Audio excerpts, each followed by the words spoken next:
find it difficult to understand your lesson regarding objective of general purpose financial reporting? You've come to the right place. We are here to help you understand the topic. What are we waiting for? Let's get started.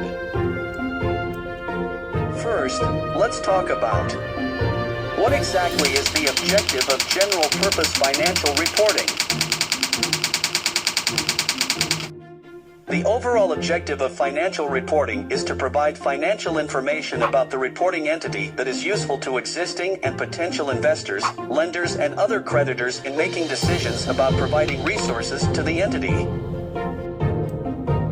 Let us now discuss who are the target users.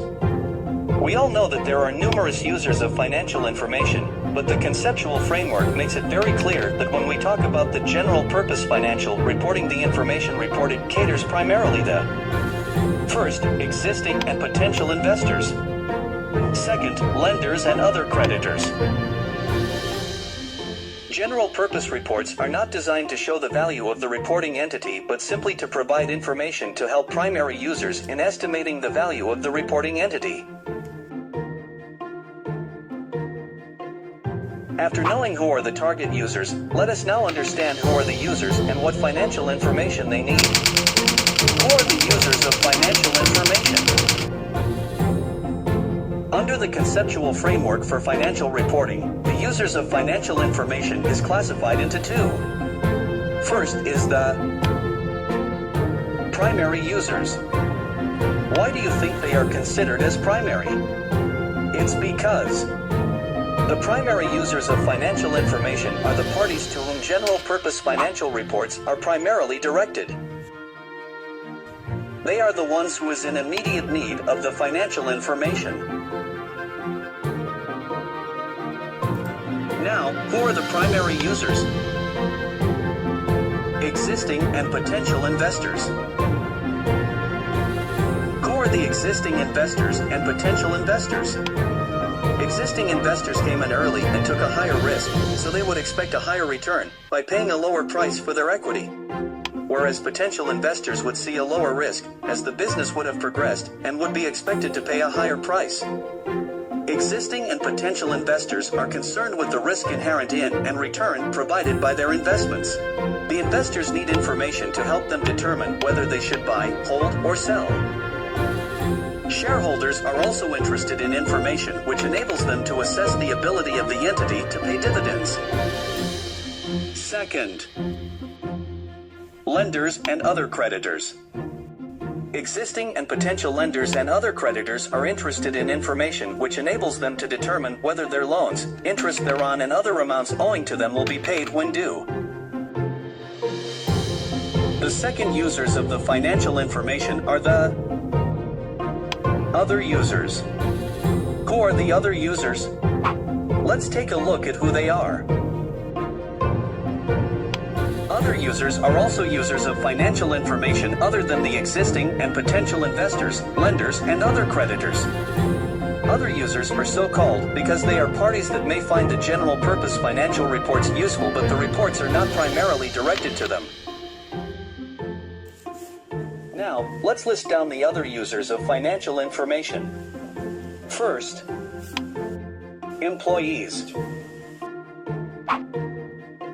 Employees are interested in information about the stability and profitability of the entity. The employees are interested in information which enables them to assess the ability of the entity to provide remuneration, retirement benefits, and employment opportunities. Second, customers. Customers have an interest in information about the continuance of an entity, especially when they have a long-term involvement with or are dependent on the entity. Third, governments and their agencies. Governments and their agencies are interested in the allocation of resources and therefore the activities of the entity. These users require information to regulate the activities of the entity, determine taxation policies, and as a basis for national income and similar statistics. And lastly, the public. Entities affect members of the public in a variety of ways. For example, entities make substantial contribution to the local economy in many ways, including the number of people they employ and their patronage of local suppliers. Financial statements may assist the public by providing information about the trend and the range of its activities. After knowing the objective of general purpose of financial information, the target users and who are the users, next up is the specific objectives of financial reporting. The overall objective of financial reporting is to provide information that is useful for decision-making. The conceptual framework places more emphasis on the importance of providing information needed to assess the management stewardship of the entity's economic resources. Accordingly, the specific objectives of financial reporting are to provide information useful in making decisions about providing resources to the entity, to provide information useful in assessing the cash flow prospects of the entity, to provide information about entity resources, claims and changes in resources and claims. What are the information from General Purpose Financial Report? The General Purpose Financial Report provides information about entities, economic resources and claims. General Purpose Financial Reports provide information about the financial position of a reporting entity. But what is a financial position in the first place? Financial position is information about the entity's economic resources and the claims against the reporting entity. The economic resources are the assets and the claims are the liabilities and equity of the entity.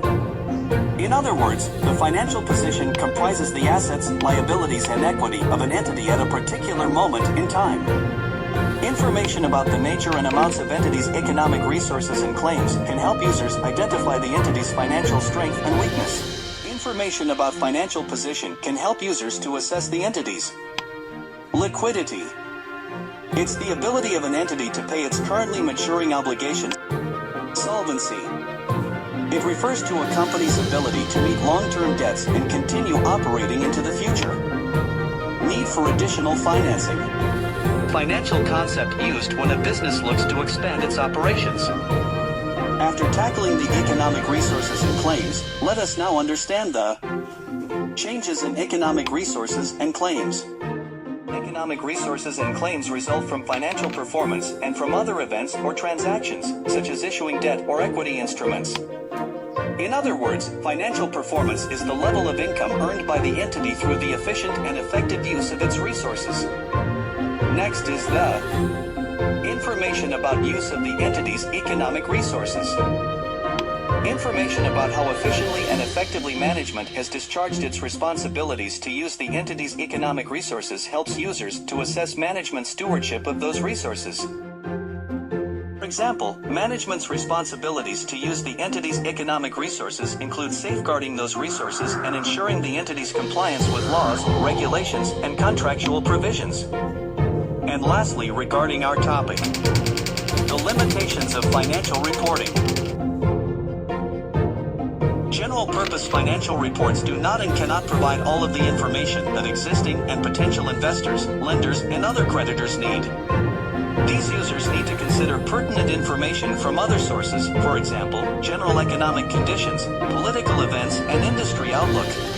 General-purpose financial reports are not designed to show the value of an entity, but the reports provide information to help the primary users estimate the value of the entity. General-purpose financial reports are intended to provide common information to users and cannot accommodate every request for information. To a large extent, general-purpose financial reports are based on estimate and judgment rather than exact depiction.